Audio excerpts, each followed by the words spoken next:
আমরা অনেকে আসলে যে আমাদেরকে কিয়ামতের মাঠে আল্লাহর সামনে দাঁড়িয়ে হিসাব দিতে হবে, এই ভয় কি আমাদের আছে? আপনার আমার জীবনের চালচলনের দিকে তাকালেও আমরা দেখব আসলে সেই ভয় আমাদেরও নাই। যদি থাকতো, আপনার যে টাকা পয়সা, আপনার যে ইনকাম, আপনার যে রুজি, ওই টাকা পয়সার মধ্যে এতিমের হক আছে, মিসকিনের হক আছে, ফকিরদের হক আছে, গরিব মিসকিন অসহায় মানুষের হক আছে। সামনে রমাদান আসছে, রোজার মাসালা খুব জিজ্ঞেস করে, নামাজের মাসালা মাশাআল্লাহ খুব জিজ্ঞেস করে, আর যাকাতের মাসালা কানে ঢুকাতে পর্যন্ত চায় না। যাকাত যে একটা বিধান আছে, আবু বকর রাদিয়াল্লাহু আনহু বলেছেন, শোনো, রাসূল সাল্লাল্লাহু আলাইহি ওয়াসাল্লামের যুগে যাকাত হিসেবে একটা রশি দিত। এইরকম রাসূল সাল্লাল্লাহু আলাইহি ওয়াসাল্লামের যুগে যাকাত হিসেবে যে রশি দেওয়া হতো, কথার কথা, সেই রশিও যদি কেউ দিতে অস্বীকার করেন, আবু বকর রাদিয়াল্লাহু আনহু বলেন, আমি নিজে তোর সঙ্গে যুদ্ধে লিপ্ত হব। আল্লাহু আকবার। যাকাত একটা ফরজ বিধান। ইসলামের 5টি বিনার একটি বিনা হচ্ছে, একটি স্তম্ভ হচ্ছে যাকাত। প্রিয় ভাইয়ের আমার, কয়জন মানুষ এখানে আপনারা দাঁড়িয়ে আছেন? অধিকাংশ মানুষের উপরে যাকাত ফরজ। যাকাতের বিধান বললেই আমরা খালি ওই কোটি কোটিপতিদের দিকে তাকাই। আপনি লাখপতি, আপনার উপরে তো যাকাত ফরজ। যদি স্বর্ণের হিসেবে ধরি তাহলে প্রায় 1 ভরি স্বর্ণের দাম যদি আমরা এখন বিক্রিত মূল্য ধরি, তো তাহলে প্রায় 1,20,30,000 টাকা হবে, অথবা একটু কম বেশি হতে পারে। তাহলে 7.5 ভরি স্বর্ণ বা 7.5 ভরি স্বর্ণের দাম যার কাছে থাকবে, এটা যদি 1 বছর ঘুরে আসে, তাহলে আপনার উপরে যাকাত দেওয়া আবশ্যক। অর্থাৎ প্রায় 9 থেকে 10 লক্ষ টাকার মতো যদি আপনার কাছে থাকে, তাহলে আপনাকে যাকাত দিতে হবে। আর রূপার হিসেবে যদি 1 ভরি স্বর্ণের দাম আমরা 5 থেকে 6,000 টাকা ধরি, 1 ভরি রূপার দাম যদি 5 থেকে 6,000 টাকা ধরি, 1,000 করে হলে 52,500, আর একটু কম হলে হয়তো 40 থেকে 50,000। তার মানে 40 থেকে 50,000 টাকা যদি আপনার কাছে থাকে, 1 বছর ঘুরে আসে, তাহলে আপনার উপরে যাকাত দেয়া ফরজ, আপনাকে দিতে হবে। রূপার দাম ধরবো না স্বর্ণের দাম ধরবো, ওলামায়ে কেরামের 2টি মত আছে। রূপার হিসেবে ধরাটা উত্তম, কারণ এতে করে গরিবদের হক আদায় হবে। গরিবদের দিকে তাকিয়ে রূপার হিসেবে 40-50,000 টাকা অতিরিক্ত যদি 1 বছর ধরে আপনার কাছে থাকে, তাহলে আপনাকে যাকাত দিতে হবে। আর যদি আপনার কাছে স্বর্ণের হিসেবে 8 লক্ষ টাকার উপরে, 8 থেকে 9 লক্ষ টাকা যদি আপনার কাছে থাকে, 1 বছর ঘুরে আসে, তাহলে যাকাত দিতে হবে। এখন যাকাত না দেওয়ার জন্য কত তামাশা, কত বাহানা।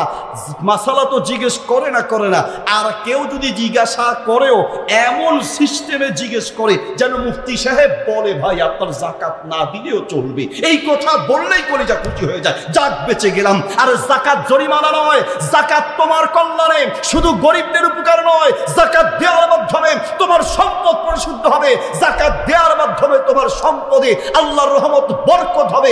যাকাত দিলে সম্পদ কমে না, বরং আল্লাহর রহমতে বৃদ্ধি পায়, ঠিক কিনা? কত তামাশা, হুজুর টাকা তো আছে কিন্তু কাছে তো নাই, হুজুর ব্যাংকে রাখছি, যাকাত কি দিতে হবে? মানে উনি এমন সিস্টেমে বলেন যে যাকাত দিয়ে দিব, টাকা তো আমার কাছে নাই, আমি ডিপিএস করেছি, আমি অ্যাকাউন্টে জমিয়ে রেখেছি, হুজুর যাকাত কি দেওয়া লাগবে? টাকা তো কেউ পকেটে নিয়ে ঘুরে না, টাকা হয় ঘরে রাখে, না হয় ব্যাংকে রাখি। ব্যাংকে জমা হিসেবে ডিপিএস বলেন, কারেন্ট অ্যাকাউন্ট বলেন, আপনি যেই টাকাগুলো জমা রেখেছেন আপনার অ্যাকাউন্টে, সেই টাকারও যাকাত আপনাকে দিতে হবে। হুজুর আমার কাছে টাকা নাই, ব্যবসার জন্য আমার ভাইকে দিয়েছি, চাইলে আমি নিতে পারবো। যেই টাকা ব্যবসার উদ্দেশ্যে দিয়েছেন, চাইলেই টাকা নিতে পারবেন। কাকে ধার হিসেবে দিয়েছেন, চাইলেই আপনি নিতে পারবেন, আপনাকেও যাকাত দিতে হবে। হুজুর আমার কাছে টাকা পয়সা নাই, তো আপনি চলেন কিভাবে? আছে আলহামদুলিল্লাহ, নিজে চলতে পারি। তো এত যে ইনকাম করেছেন, টাকা কই? হুজুর আছে, এমনি জায়গা জমি আছে, টাকা পয়সা নাই। টাকা কিছু হলেই জায়গা কিনে রাখে, টাকা কিছু হলেই জায়গা কিনে রাখে, বাড়ি করে রাখে। আর ভাবসাব এমন দেখায়, মানে যাকাতের বিধান আসলে ওনার মতো গরিব দুনিয়ায় আর একটাও নাই। জমির যাকাত দেওয়া লাগে না, ফসলের জমি মানে জায়গা কিনে রাখলে অনেকে মনে করে যাকাত দেওয়া লাগে না। এই জন্য রমজান আসার আগে আগে জাকাত কিনে রাখে। মনে রাখবেন, আপনার অন্তরের খবর কেউ না জানলেও বুখারী শরীফের হাদিস আত-তারগিব ওয়াত-তারহিব কিতাবে আছে, মিশকাতে আছে, নবী সাল্লাল্লাহু আলাইহি ওয়াসাল্লাম বলেন, ইন্নাল্লাহা লা ইয়ানজুরু ইলা সুওয়ারিকুম ওয়ালা ইলা জাসামিকুম ওয়ালাকিন ইয়ানজুরু ইলা কুলুবিকুম ওয়া আমালিকুম। শোনো, আল্লাহ তোমাদের চেহারা সৌন্দর্যের দিকে তাকায় না, আল্লাহ তোমাদের শরীরের গঠনের দিকে তাকায় না, আল্লাহ তোমাদের অন্তরের দিকে তাকায়। অন্তরের প্রত্যেকটা বাক্য শব্দ পৃথিবীর কেউ বুঝতে না পারলেও একজন বুঝতে পারেন, তিনি কে? ওই আল্লাহকে ধোঁকা দেওয়া যাবে না। যাকাতের ব্যাপারে ধোঁকাবাজি করার চেষ্টা করবেন না। মনে রাখবেন, যেই আল্লাহ আপনাকে সম্পদ দিয়েছে, ওই আল্লাহ চাইলে মুহূর্তের মধ্যে সেই সম্পদকে নাই করে দিতে পারে। সেকেন্ডের মধ্যে আপনার সম্পদ নাই হয়ে যাবে। যদি আমরা অনেকে বলি, হুজুর এত টাকা আছে, এই টাকাগুলো যদি জাকাত হিসেবে দিয়ে দিই তো লাখে 2,500 দিতে হয়। জাকাত দিতে হয় লাখে কত? 1 লাখে 2,500, 2.5% জাকাত দিতে হয়। তো হুজুর টাকা কমে গেল না? আপনি দেখছেন টাকা কমে যায়। নবী সাল্লাল্লাহু আলাইহি ওয়াসাল্লাম বলেন, মা নাকাসাত সাদকাতুম মিন মালিন, দান করলে আর সদকা করলে জাকাত দিলে কমে না, বরং তুমি দিবে একদিক থেকে।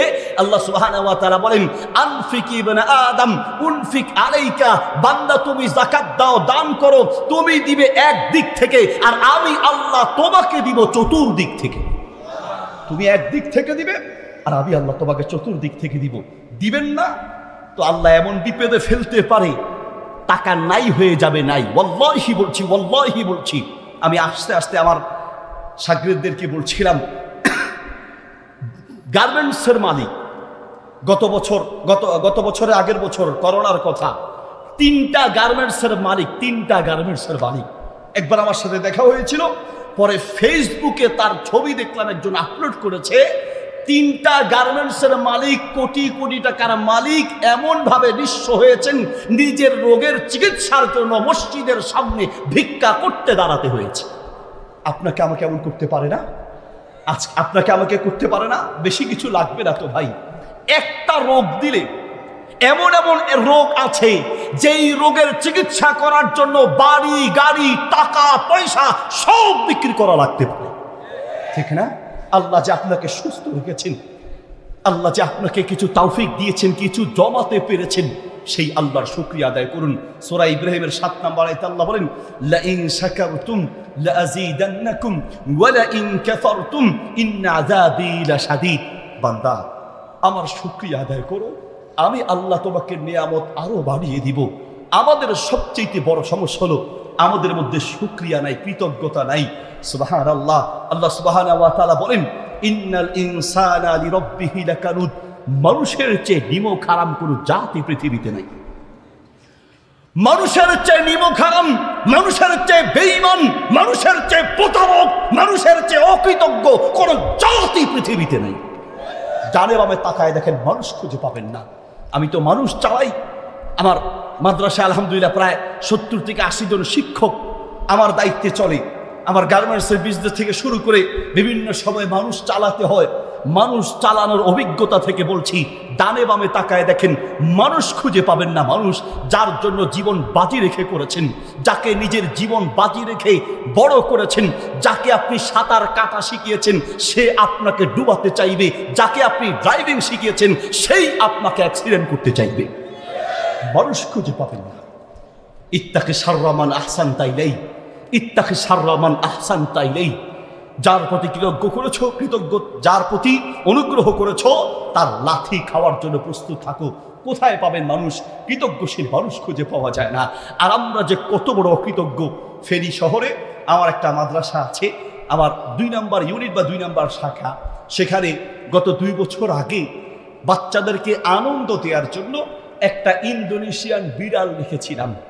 আমি যখন বিড়ালটা আনার পরে শর্ত সাপেক্ষে বিড়াল পালা যায় আছে, তো বিড়ালটাকে যখন মাঝে মাঝে অফিসে যেতাম, বিড়ালটা আমাকে চিনতে পেরেই কোলে উঠে যেত, পিছনে ঘুরঘুর করতো, কাঁধে উঠে যেত। একটা বিড়াল তার মালিক চিনে, একটা গরু তার মালিক চিনে, একটা ছাগল তার মালিক চিনে, একটা পশু জানোয়ার তার মালিক চিনে। আর আপনি মানুষ হয়ে আপনার মালিক আল্লাহকে চিনতে পারেন নাই। আপনার চেয়ে নিমক হারাম পৃথিবীতে কেউ হতে পারে না। ফজরের নামাজের সময় আপনাকে খুঁজে পাওয়া যায় না। আপনি কত বড় অকৃতজ্ঞ আপনি জানেন? নামাজ পড়ছেন ভাইয়া? হ্যাঁ পড়েছি। কোথায়? কম্বলের তলে। নামাজ পড়ছেন? হ্যাঁ পড়ছি। কি করেন? বিশেষ করে ফজরের নামাজ পড়ছেন নি কাকা? পড়ছি। কোথায়? কম্বলের তলে। ফজরের নামাজের সময় ওনাকে ঘুম থেকে উঠানো যায় না, ওনাকে ঘুম থেকে উঠানো যায় না ফজরের নামাজের সময়। তুমি কত বড় নিমক হারাম জানো? রাতে ঘুমাতে গেলি রাতের 10টা 11টা 12টা 1টা 2টা 3টা 4টা 5টা পর্যন্ত প্রায় 8 ঘন্টা আল্লাহ আপনাকে আরাম করে ঘুম বাড়িয়েছেন। আল্লাহ চাইলে সারা রাত ঘুমাতে না দিয়ে আপনাকে হসপিটালে পাঠাতে পারত। একটু ব্রেনটা ঘুরাই দিত, পাবনায় মানসিক হসপিটালে যাওয়া লাগতো, পেটে ডিস্টার্ব শুরু করে দিত, বাথরুমে যাওয়া লাগতো, স্ট্রোক করায় দিত, হসপিটালে যাওয়া লাগতো। আল্লাহ বলেন, না বান্দা, আমি আল্লাহ দয়া করে তোমাকে ঘুম বাড়িয়েছি। ওয়াজআলনা নাওমাকুম সুবাতা, আল্লাহ বলেন আমি তোমাকে ঘুম দেই। আমি ঘুম দেন আল্লাহ। পৃথিবীর মানুষের হাতে ঘুম নাই। যদি থাকতো ঘুমের ঔষধ খাওয়া লাগতো না। ঘুমের ঔষধ খেয়ে পর্যন্ত ঘুমাতে পারে না। আল্লাহ বলে পৃথিবীর মানুষের হাতে ঘুম নাই। আমি আল্লাহ তোমাকে দয়া করে ঘুম বাড়িয়েছি। যেই আল্লাহ আপনাকে দয়া করে ঘুম বাড়িয়েছেন 7 থেকে 8 ঘন্টা, যেই আল্লাহ আরামের ঘুম দিয়েছেন, ওই আল্লাহর জন্য শুধু 20 মিনিট ফজরের নামাজের টাইমে নামাজ যদি পড়তে না পারেন, আল্লাহ আপনাকে 8 ঘন্টা দিয়েছে, আর আল্লাহর জন্য যদি 20 মিনিট নামাজ পড়তে না পারেন, আপনি মানুষ হতে পারেন নাই। আপনার চেয়ে নিমক হারাম কেউ হতে পারে না, ঠিক কিনা? জানি না আমি কিভাবে বললে আপনি বুঝবেন, কিভাবে বললে যে আপনি বুঝবেন, কোন শব্দ আর বাক্য দিয়ে বললে যে আপনি বুঝবেন আমার জানা নাই। আপনি যে সুস্থ আছেন, আজকে টাকার বান্ডিল নিয়ে আপনি কিছু টাকা হলেই জায়গা কিনে রাখেন, কিছু টাকা হলেই ব্যাংকে রাখেন। হুজুর জায়গা কিনছি, টাকা তো নাই, জায়গা জমি আছে। মনে করছেন জায়গা জমির যাকাত দেয়া লাগবে না। যেই জমি ফসল ফলানোর জন্য কিনা হয়, অর্থাৎ আপনি জমিতে ফসল উৎপন্ন করছেন, তাহলে সেই ফসলের যাকাত দিতে হবে, জমির মূল্যের উপরে যাকাত দিতে হবে না। যেই জমি আপনি ক্রয় করেছেন বাড়ি করার জন্য, ওই জমির যাকাত দিতে হবে না, কারণ এটাতে আপনি বাড়ি করবেন। কিন্তু যেই জমি আপনি ক্রয় করেছেন, দাম বাড়লে বিক্রি করবেন, কিছুদিন দাম বাড়লে বিক্রি করে এরপর ইনশাল্লাহ অন্য জায়গা নিব, অন্য কাজ করব। তাহলে আপনি জমি কিনেছেন ব্যবসার জন্য, বাড়ি করার জন্য নয়, ফসল উৎপন্ন করার জন্য নয়। যেই জমি বিক্রির উদ্দেশ্যে নেওয়া হয়, ওই জমির বর্তমান মূল্যের উপরে ধারণা করে প্রত্যেকটা ডিসিম, প্রত্যেক কাঠা, প্রত্যেক শতাংশের হিসাব করে করে যাকাত দিতে হবে। আপনি যদি ঠিক মতো যাকাত দিতেন, তো আপনার এলাকার মানুষগুলো না খেয়ে ঘুমায় থাকা লাগতো না। আপনি যদি ঠিক মতো যাকাত দিতেন, তাহলে বাংলাদেশের সেই মানুষগুলো রাস্তায়, হসপিটালের বিছানায় ছটপট করা লাগতো না, রাস্তায় স্টেশনে ঘুমানো লাগতো না, ঠিক কিনা? আপনার কারণে ঘুমায়, আপনার কারণে। আপনার কাছে 500-1000 টাকার দাম নাই, কিন্তু আপনি কি জানেন 1 লাখের 2,500 টাকার দাম হয়তো আপনার কাছে নাই, কিন্তু পৃথিবীর বহু মানুষ শুধুমাত্র 200-250 টাকা দিয়ে একটা বালিশ কিনবে, সেই টাকা তার নাই। এই 200-250 টাকার অভাবে মাথার নিচে ইট দিয়ে সারা রাত ঘুমায়। যান ঢাকা কমলাপুর রেল স্টেশনের আশেপাশে, যান কুমিল্লা ফেনী চট্টগ্রামের রেল স্টেশনে, গিয়ে দেখেন আপনার কাছে 2-2,500 টাকা কিন্তু কোনো ব্যাপার নয়, কিন্তু এই 2-2,500 টাকার অভাবে একটা কম্বল কিনতে না পেয়ে বহু মা তার বাচ্চাকে নিয়ে রাস্তার পাশে সালার বস্তা গায়ে দিয়ে ঘুমায়। কিয়ামতের মাঠে আপনাকে হিসাব দেওয়া লাগবে, কিয়ামতের মাঠে আপনাকে হিসাব দেওয়া লাগবে, কারণ আপনি তার হক আদায় করতে পারেন নাই। আপনার তো একটু কলিজা থরথর করে কাঁপা উচিত। এই গরিব অসহায় মানুষগুলো দেখে যদি আপনার কলিজায় একটুও ব্যথা সৃষ্টি না হয়, একটুও যদি মায়া সৃষ্টি না হয়, একটুও যদি আন্তরিকতা সৃষ্টি না হয়, একটুও যদি কলিজায় আঘাত সৃষ্টি না হয়, আপনি মানুষ হতে পারেন নাই, মনুষ্যত্ব বোধ জাগ্রত হয় নাই, ঠিক কিনা? আপনি মানুষ হতে পারেন নাই। ওমর রাদিয়াল্লাহু আনহু, আপনারা জানেন, রাতের অন্ধকারে হেঁটে হেঁটে খোঁজ নিতেন কার কি দরকার, কার কি প্রয়োজন। রাতে অন্ধকারে হেঁটে হেঁটে খোঁজ নিতেন। একদিন এক বাড়ির পাশ দিয়ে যাচ্ছেন, যাওয়ার সময় এক বাচ্চার কান্নার আওয়াজ শুনতে পেয়ে তিনি দাঁড়িয়ে গেলেন। দাঁড়িয়ে দেখলেন যে বাচ্চাকে কেন কান্না করাচ্ছে দেখি। কিছুক্ষণ পরে তিনি সেই বাসায় ঢুকলেন, ঢুকে দেখলেন এক বৃদ্ধা মহিলা বসে আছে। বললেন, বুড়িমা, তোমার বাচ্চা এইভাবে চিৎকার করে কাঁদছে হাউমাউ করে, তুমি বাচ্চাকে কোনো খাবার দাও না কেন বলো? মহিলা বলছে, আমার বাচ্চাকে খাবার দেওয়ার মতো কোনো খাবার আমার ঘরে নাই। আমি বিধবা, আমার স্বামী নেই, অসহায় অভাবী মানুষ, কোনো খাবারের ব্যবস্থা করতে পারি নাই যে আমার বাচ্চাকে খাবার দিব। পাতিলের মধ্যে শুধু পানি গরম করছে আর বাচ্চাকে বলছে ঘুমায় যাও, রান্না হলে তোমাকে দিব। পাতিলে কি বলছে? পাতিলে কোনো খাবার নাই, শুধু পানি গরম করছি বাচ্চাকে বুঝ দেওয়ার জন্য। ওমর রাদিয়াল্লাহু আনহু বলেন, তো তুমি বিধবা অসহায় মানুষ, বাইতুল মাল থেকে ওমরের পক্ষ থেকে কোনো খাবার কি পৌঁছানো হয় নাই? মহিলা বলছে, আমি আল্লাহর দরবারে ওমরের বিরুদ্ধে নালিশ করব, কেন আমার ঘরে খাবার পৌঁছাতে পারে নাই। ওমর থরথর করে কাঁদতে লাগলেন। বুড়িমা, আল্লাহর ওয়াস্তে ওমরের বিরুদ্ধে বদদোয়া করো না, ওমরকে মাফ করে দাও। ওমর লিস্ট করতে বলেছে, তোমার নামটা বাদ পড়েছে, ওমরের দোষ নাই। বলছে, ওমরের পক্ষ থেকে এখনই খাবার চলে আসবে, একটু অপেক্ষা করো। ঘর থেকে বের হয়ে দৌড়াতে দৌড়াতে চলে গেলেন খাদেম আসলামের কাছে। আসলামকে গিয়ে বললেন, আসলাম, তাড়াতাড়ি খাদ্য গুদামের চাবিটা নাও, খাদ্য গুদাম খোলো। কেন কেন? বলছে, কোনো কথা নাই, গুদাম খোলো। বাইতুল মালে গিয়ে খাদ্য গুদাম খুলে ওমর রাদিয়াল্লাহু আনহু বলছেন, আসলাম, একটা আটার বস্তা আমার পিঠে উঠায়া দাও, আমি সেই মহিলার বাড়িতে পৌঁছে দিব। আসলাম বলছে, আনা খাদিমুক, আমি আপনার খাদেম, উপস্থিত আছি, আপনি কেন কাঁধে করে নিবেন? আমার কাঁধে উঠায় দেন, আমি তো আছি। ওমর রাদিয়াল্লাহু আনহু বললেন, আসলাম, আজ তুমি দুনিয়ার বোঝা তোমার পিঠে নিতে রাজি হচ্ছ, কিন্তু আগামীতে পরকালে তুমি আখেরাতে আমার দায়িত্বের বোঝা তোমার পিঠে নিতে রাজি হবে না, তোমাকে খুঁজে পাওয়া যাবে না। আসলাম, আটার অবস্থা আমার পিঠে উঠায়া দাও। আমি কেন সেই মহিলার কাছে খাবার পৌঁছাতে পারি নাই? এই মহিলা যে কান্না করছে, তার বাচ্চা যে কান্না করছে, আমি আল্লাহর সামনে কি জবাব দিব? আসলাম, কিয়ামতের মাঠে আমাকে কেউ বাঁচাতে পারবে না, আটার অবস্থা আমার পিঠে উঠায়া দাও। আমি যখন আটার অবস্থা নিয়ে হাঁটবো, আমার আল্লাহর দয়া হবে, আল্লাহ মাফ না করলে আমাকে দুনিয়ার কেউ বাঁচাতে পারবে না, ঠিক কিনা?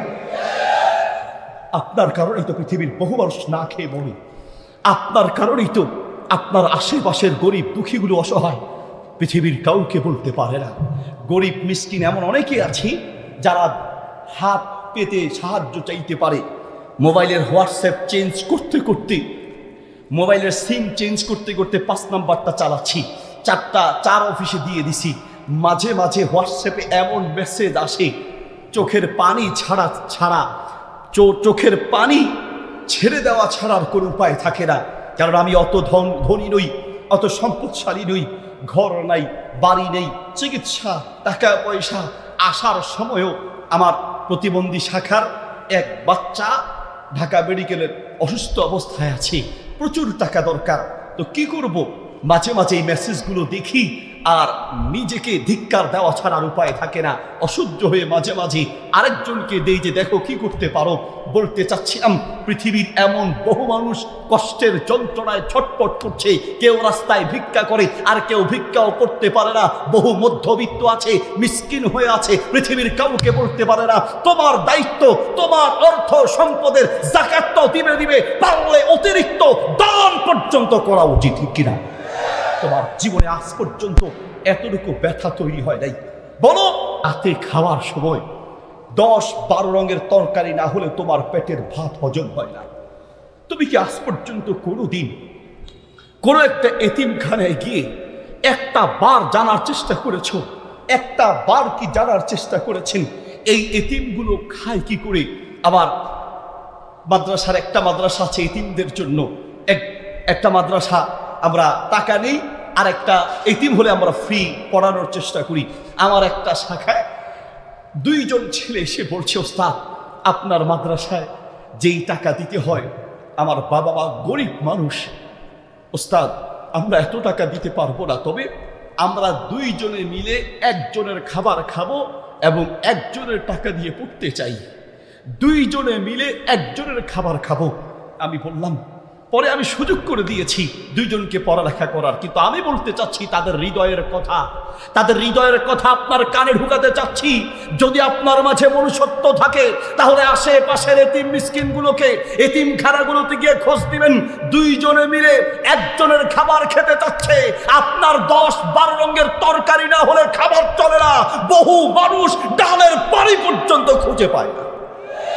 আস-সুন্নাহ ফাউন্ডেশনে যান, আজকে আস-সুন্নাহ ফাউন্ডেশনের চেয়ারম্যান শেখ আহমদুল্লাহ হাফিজাহুল্লাহ আসবে, লিস্ট একটু জানার চেষ্টা করেন। আস-সুন্নাহ ফাউন্ডেশনের দায়িত্বশীল যে ভাইয়েরা আছে একটু লিস্ট জানার চেষ্টা করেন। পৃথিবীর কত মানুষ থাকার জন্য একটা ঘর পায় না, খাওয়ার জন্য ভালো মতো একটু নিজের সন্তানদেরকে নিয়ে একটু ভালোভাবে চলবে, ভালোভাবে খাবে, ভালোভাবে চিকিৎসা করাবে। কত মানুষ চিকিৎসার অভাবে ধুকে ধুকে চোখের পানি ফেলে দুনিয়া থেকে বিদায় করে। আর আপনি রাখতে পারবেন এই টাকা? পারবেন তো? কবরে নিয়ে যেতে পারবেন না এই টাকা? পারবেন না। কার জন্য যাকাতের টাকা জমায় রাখেন? কার জন্য? ছেলে মেয়ের জন্য, বিবি বাচ্চার জন্য? ওয়াল্লাহি বলছি, আমি আজকের এই সরকার বাড়ির যুব সমাজ উদ্যোগের মাহফিল থেকে বলে যাই, ওয়াল্লাহি বলছি, যেই সন্তানকে যাকাত না দিয়ে যাকাতের টাকা খাওয়ায়া বড় করবেন, লিখে রাখুন, যাকাত না দিয়ে ওই সম্পদ যেই বাচ্চার জন্য রেখে যাবেন, মনে রাখবেন এমনও হতে পারে এই বাচ্চা আপনাকে ঘর থেকে বৃদ্ধাশ্রমে পাঠিয়ে দিবে। আল্লাহ বলেন, ওয়ামাল হায়াতুদ দুনিয়া ইল্লা মাতাউল গুরুর। তুমি যে সন্তানের ধোকায় পড়েছো, তুমি যে বিবি বাচ্চা সন্তানদের মায়ায় পড়েছো, আল্লাহ বলে এটা একটা ধোকা। শোনো, বান্দার জন্য আল্লাহ ছাড়া আপন বলতে কেউ নাই। যেই সন্তান, আমি আমার সন্তানের কথা বলছি, আমি আপনার সন্তানের কথা বলছি। কয়েকদিন আগে আমাকে প্রশ্ন দিয়েছিল একটা মাহফিলে, হুজুর আমরা 5 ভাই, আমার অন্যান্য ভাইয়েরা, আমার মা বাবার প্রতি মাসে অনেক টাকার ঔষধ লাগে, আমার বউয়ের সাথে এগুলো নিয়ে ঝগড়া হয়, আমার কোনো ভাই ওষুধের খরচ দেয় না, সব খরচকে আমাকেই দিতে হবে, আমার উপরেই কি দেওয়া আবশ্যক? তার মানে অন্য ছেলেরা ওষুধের খরচ দেয় না, যে মোটামুটি একটু বুঝে সেও চিন্তা করছে যে না দিয়ে বাঁচা যায় কিনা। বহু ছেলের বউ ছেলেকে মাস শেষে হিসাব দেখায়, গত মাসে তোমার বাবা মায়ের পিছনে ঔষধ খরচ কত গিয়েছে জানো, কত টাকা লেগেছে জানো তুমি? বৌমা তোমরা হিসাব মিলাও, হিসাব। শোনো, কিয়ামত পর্যন্ত চেষ্টা করলেও হিসাব মিলাতে পারবে না। আমি একজন বাপ, আমিও বুঝি পৃথিবীর প্রত্যেকটা মার বাবা অসুস্থ হয় তার সন্তানকে মানুষ বানাতে গিয়ে। পৃথিবীর প্রত্যেকটা বাপ, পৃথিবীর প্রত্যেকটা মা অসুস্থ হয় তার সন্তানকে মানুষ বানাতে গিয়ে। পৃথিবীর প্রত্যেকটা বাপ অসুস্থ হয়, চিররোগী হয় তার সন্তানকে মানুষ বানাতে গিয়ে। আপনি ঘুমাতে গেলেন, ঘুমাতে যাওয়া 10 মিনিট পরেই যদি আপনাকে কেউ ঘুম থেকে জাগিয়ে দেয়, মেজাজ গরম হয়ে যায় না? রাগ উঠে যায়, শরীর থরথর করে কাঁপতে লাগে বেটা। মাত্র কাঁচা ঘুম 10 মিনিট হলো আর আমাকে ঘুম থেকে জাগায় দিলি। হ্যাঁ, শরীর অসুস্থ হয়ে যায়। কাঁচা ঘুম ভেঙে গেলে আপনার অসুস্থ হয়। একদিন ঘুমে ডিস্টার্ব হলে আপনার চেহারার দিকে তাকানো যায় না। একদিনের ঘুমের ডিস্টার্ব হলেই আপনার মেজাজ গরম হয়ে যায়, শরীর অসুস্থ হয়ে যায়।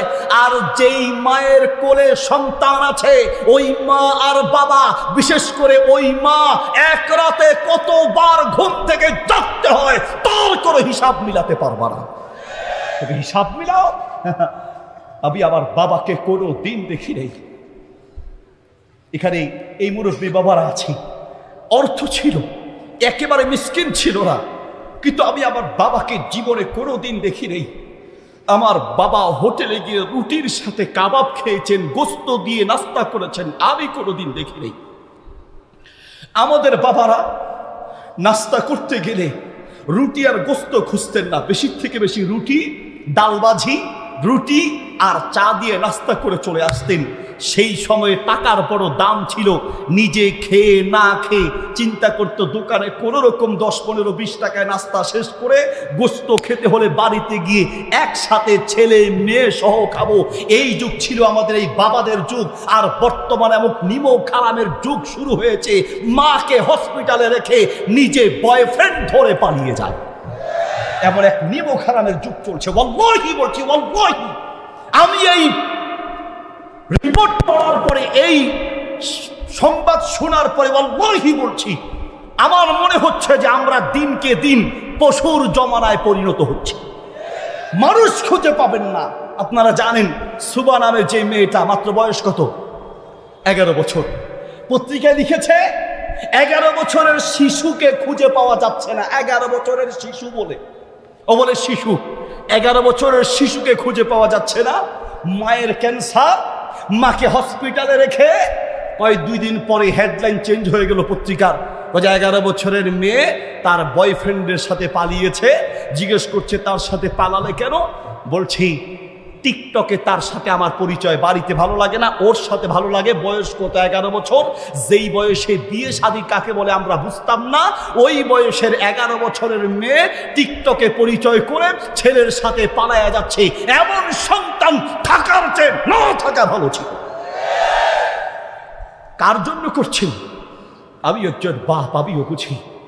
পৃথিবীর প্রত্যেকটা বাপ যত ইনকাম, যত রুজি, সব সন্তানের সুখের জন্য। নিজের এই দেড় বিঘা এই পেটের জন্য কয় টাকা লাগে বলেন?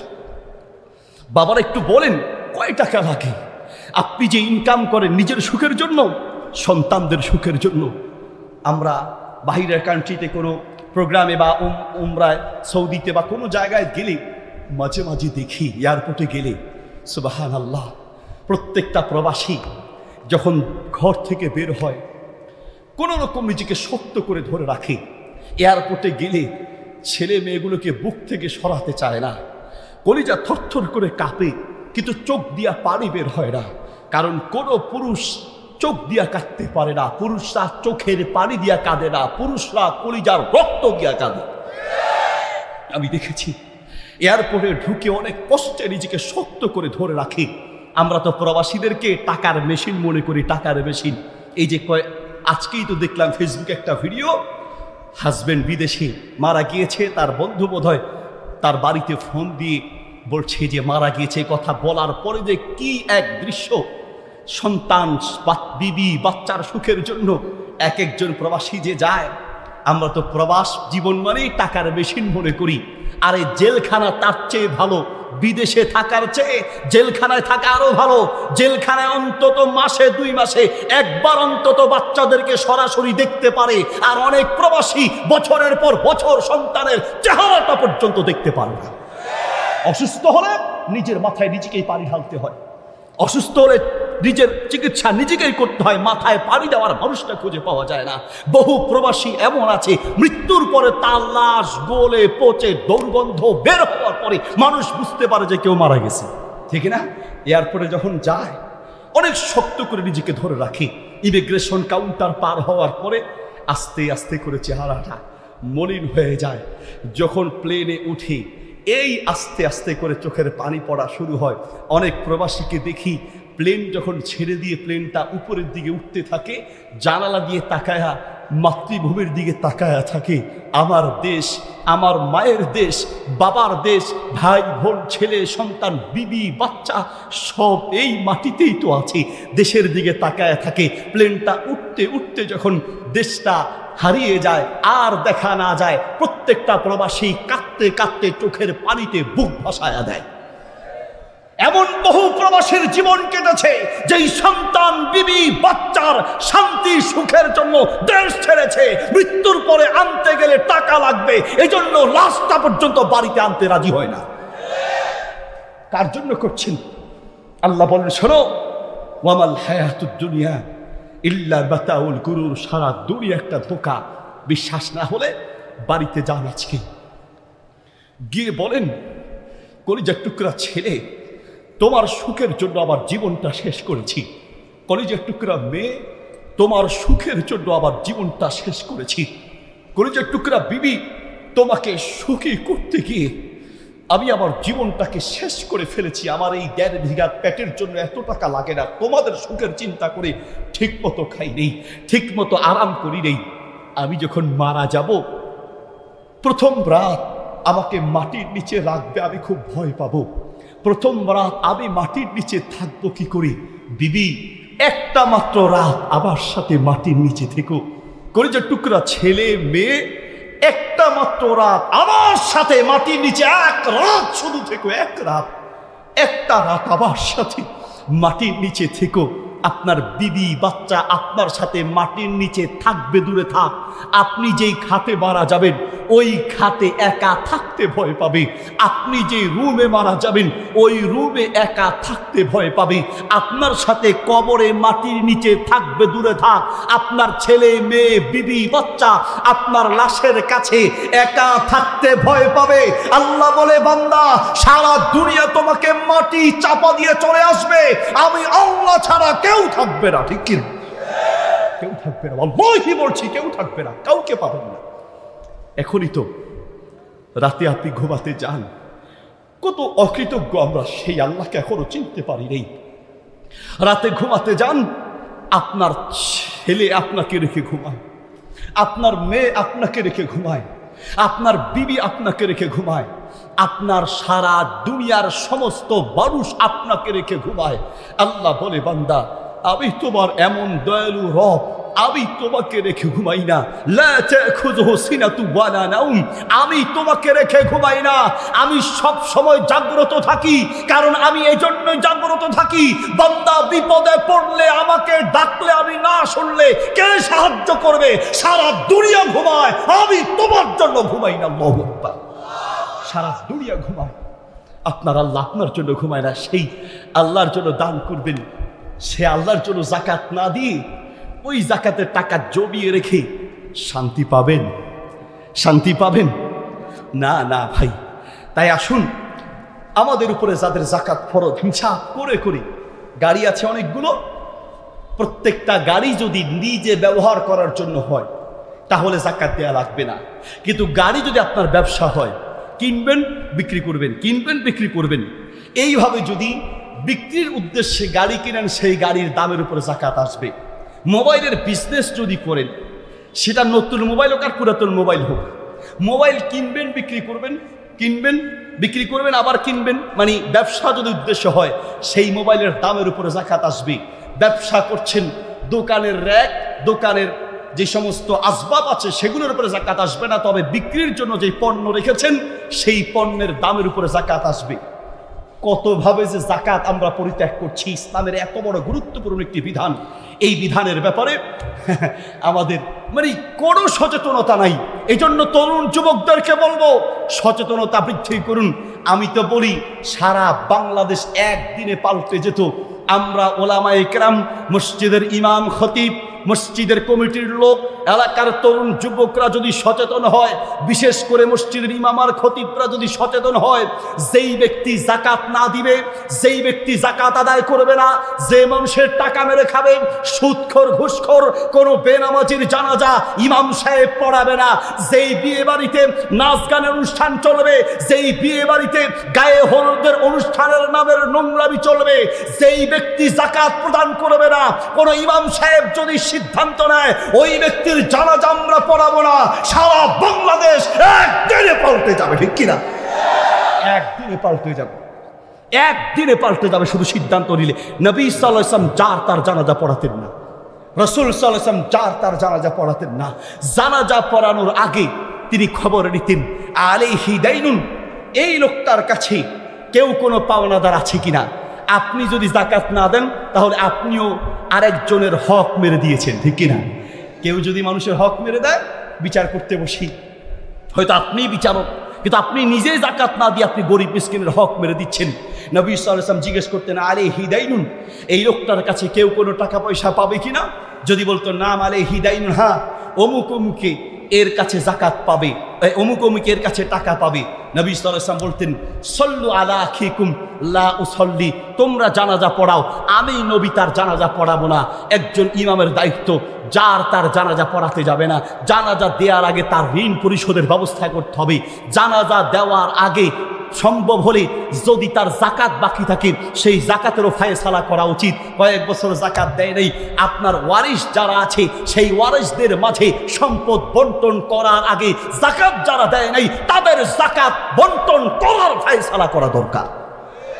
আগে মানুষের পাওনা পরিশোধ করো, তারপরে তার দাফন কাফন হবে, না হয় ওই কাফন দাফনের পরে আর আপনি খুঁজেও পাবেন না। ওই যে লাশ সামনে রেখে লম্বা লম্বা লেকচার, অমুক নেতা তমুক নেতা, অমুক কমিটির লোক তমুক কমিটির লোক, উনি সভাপতিগিরি, সেক্রেটারিগিরি, কেশিয়ারগিরি, নেতাগিরি, জানাজার খাট সামনে নিয়া, জানাজার খাট সামনে নিয়া কোনো গিরি চলবে না, কোনো নেতাগিরি চলবে না, ঠিক কিনা? ওখানে ইমাম সাহেব কথা বলবে, শোনো এ লোকের কাছে কেউ পাওনা থাকলে বলেন, তাহলে পাওনা দ্বারা দাঁড়ায় যাবে। এবার যারা দায়িত্বশীল আছেন, অরিজিনাল সত্যিকারের দায়িত্বশীল, তারা দায়িত্ব যদি পালন করতে চান, 1 নম্বরই দায়িত্ব পালন করবেন কি, তার ঋণ পরিশোধের ব্যবস্থা করো। লম্বা লম্বা লেকচার দেয়, আমার বাবা অনেক টাকা রেখে গেছে, কেউ যদি পাওনাদার থাকেন আমাদের সাথে যোগাযোগ করবেন।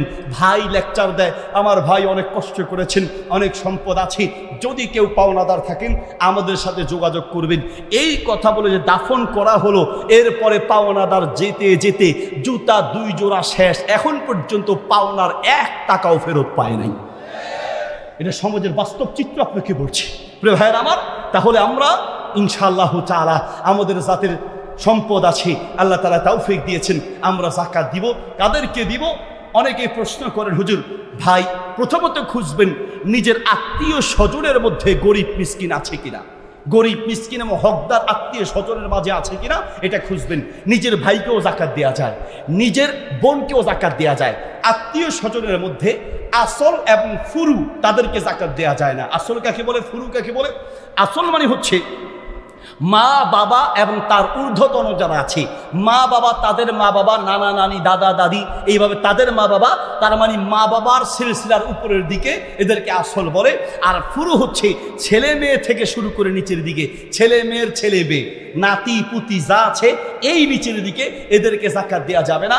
এছাড়া আপনি চাইলে আপনার খালা, চাচা, চাচি, ফুফু, কথার কথা এইভাবে আপনার আত্মীয় স্বজনের মধ্যে ভাই বোন যারা আছে তাদেরকেও যাকাত দিতে পারবেন। তবে কোনো ভাই আর বোনকে, আত্মীয় স্বজনকে যাকাত দেওয়ার সময় এটা যাকাতের টাকা এটা বলে দিবেন না, কারণ এতে করে সে লজ্জিত হবে, একটু শরম পাবে, নিজেকে একটু ছোট মনে করবে। এমন বহু মানুষ হয়েছে, গত রমাদানের পরে আমাদের মাদ্রাসায় দেখেছি যারা যাকাত দিত, এই লোকগুলোর মাঝে 2 জন ব্যক্তি আমার সাথে যোগাযোগ করেছে, হুজুর গত বছর আমিও যাকাত দিয়েছি, কিন্তু এই বছর আমার নিজেরই যাকাত দরকার। আল্লাহু আকবার বলেন, নাউযুবিল্লাহি মিন যালিক। তো এই জন্য যদি ভাইকে আসছেন, আচ্ছা হ্যাঁ, যাকাত যদি আপনি দিতে চান, ভাই বোন বা আত্মীয় স্বজনের মধ্যে যাদেরকে দিবেন, যাকাতের টাকা এটা বলে দেয়া জরুরি নয়। যদি হকদার হয় তাহলে আপনি তাকে যাকাত বলা ছাড়াই দিতে পারবেন। প্রিয় ভাইয়ের আমার, আল্লাহ সুবহানাহু ওয়া তাআলা সূরা তাফসীরের দিকে আসলে আমাকে যাকাতের বিষয়ে, দান সৎকার বিষয়ে বলতে বলা হয়েছিল, এই জন্য এই বিষয়টা বিশেষ করে বললাম। সূরা মাউনে আল্লাহ তাআলা বলেন, আরাইতাল্লাযী ইউকাযযিবু বিদ্দীন ফাযালিকাল্লাযী ইয়াদউল ইয়াতীম, যারা পরকালে বিচার হবে, হিসাব দিতে হবে, এই কথাটা যারা অস্বীকার করে তাদের স্বভাব হলো তারা এতিমদেরকে ধাক্কা দিয়ে বের করে দেয় এবং মিসকিনদেরকে খাবার দিতে উৎসাহ দেয় না, অর্থাৎ এতিম মিসকিনদের হক নষ্ট করে।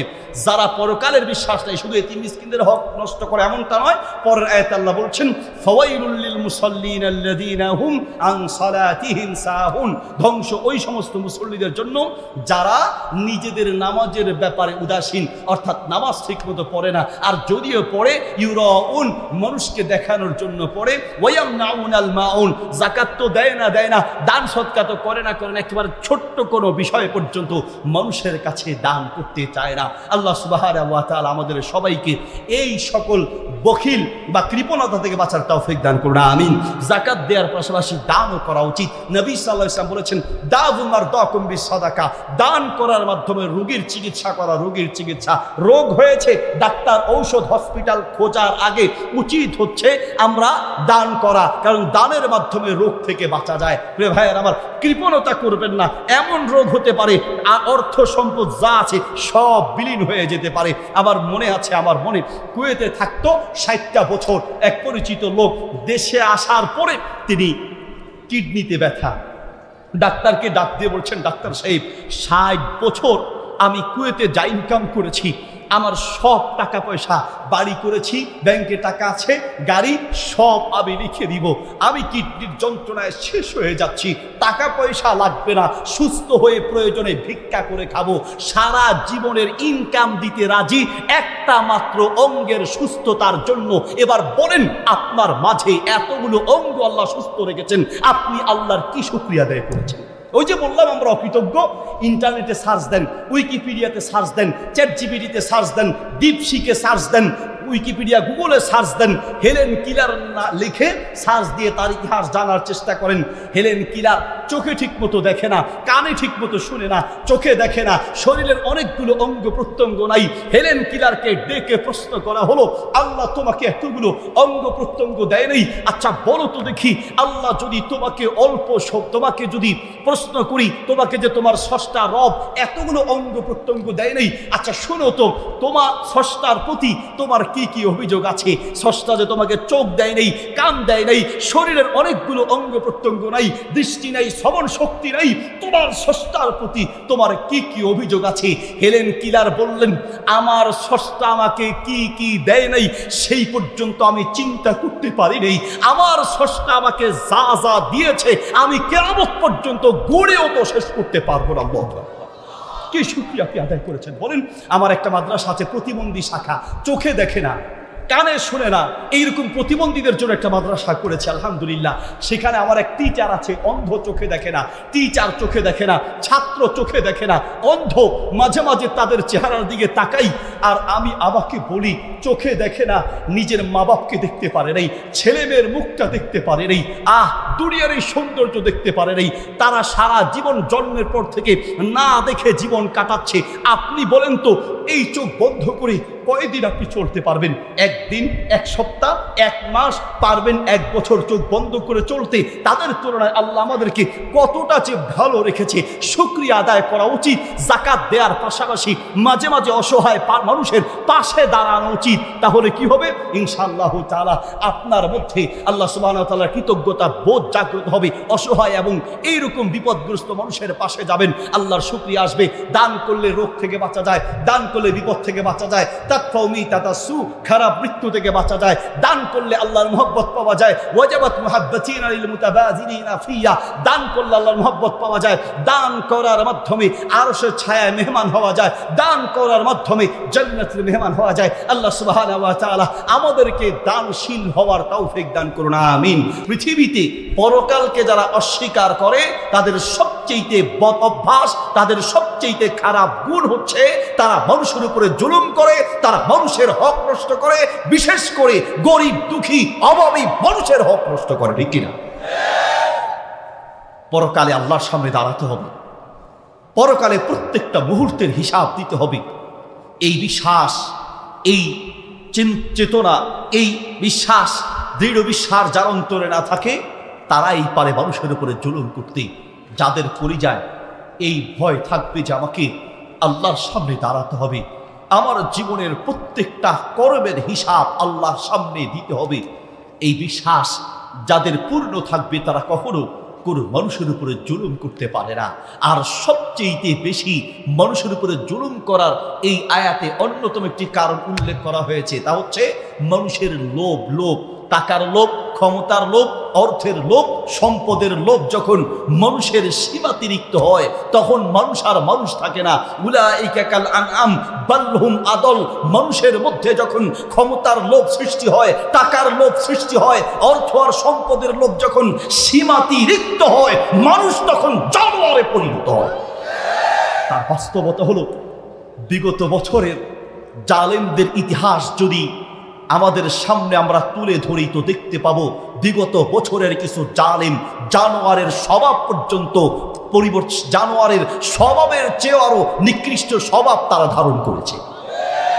আল জাজিরা পত্রিকায় একটা প্রতিবেদন বের করেছে, বিগত বছরের শুধু এক জালেম মন্ত্রী শুধুমাত্র যুক্তরাষ্ট্রে বাড়ি কিনেছে 360টা। কয়টা বাড়ি?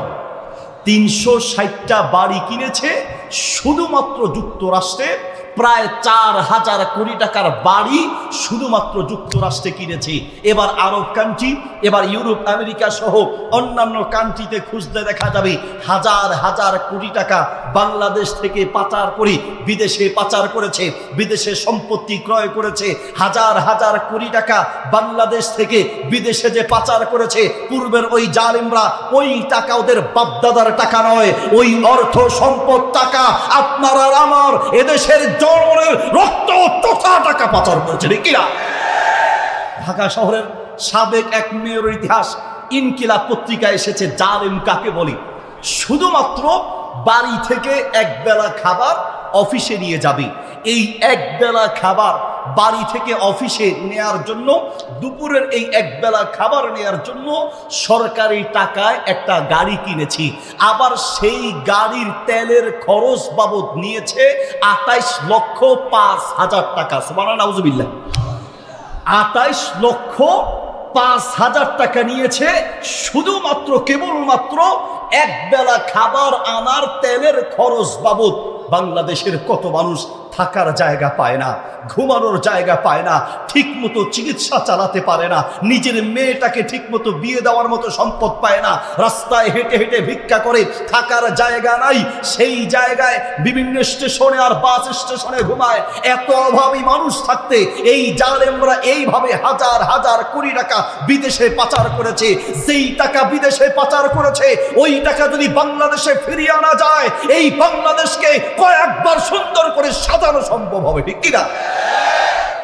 أرأيت الذي يكذب بالدين فذلك الذي يدعو اليتيم ولا يحض على طعام المسكين। আল্লাহ তাআলা বলেন, যারা পরকালকে অস্বীকার করে, কিয়ামতের মাঠে যে হিসাব দিতে হবে, এই হিসাব দেওয়ার চিন্তা যার চেতনার ভিতরে নাই, সেই মানুষের উপরে যা ইচ্ছা তা করতে পারে। এখনো যদি আমরা সচেতন না হই, এখনো যদি সতর্ক না হই, এখনো যদি আমাদের মধ্যে সতর্কতা আর ঐক্যবদ্ধতা না আসে, তাহলে আবার কোনো না কোনো জালেম আবার মাথা উঁচু করে দাঁড়াবে। আমরা তো এখনো টুপি নিয়ে দ্বন্দ্ব, পাঞ্জাবের ডিজাইন নিয়ে দ্বন্দ্ব, নিজেদের ছোট্ট ছোট্ট বিষয় নিয়ে আমরা আবার সেই দ্বন্দ্বে লিপ্ত হয়েছি। যতদিন না পর্যন্ত মুসলমানদের মধ্যে যদি সত্যিকার অর্থে মুসলমানদের মধ্যে যদি ভালোবাসার বন্ধন ঠিক হয়, মুসলমানদের মধ্যে যদি সত্যিকার অর্থে ঐক্যবদ্ধতা ঠিক হয়, তাহলে কোনো জালেমের এই সাহসে কুলাবে না মুসলমানদের দেশে, মুসলমানদের কান্ট্রিতে বসে মুসলমানদের নবীর বিরুদ্ধে কথা বলার সাহস কোনো জালেমের হবে না, ঠিক কিনা? ওরা সুযোগ পায় শুধুমাত্র আমাদের নিজেদের দ্বন্দ্বের কারণে। আল্লাযী ইউকাযযিবু বিদ্দীন, পরকালে যে কিয়ামতের মাঠে আল্লাহর সামনে দাঁড়াতে হবে, এই ভয় না থাকলে মানুষ বালহুম আদল, জানোয়ারের চেয়ে খারাপ হতে পারে। প্রিয় ভাইয়েরা আমার,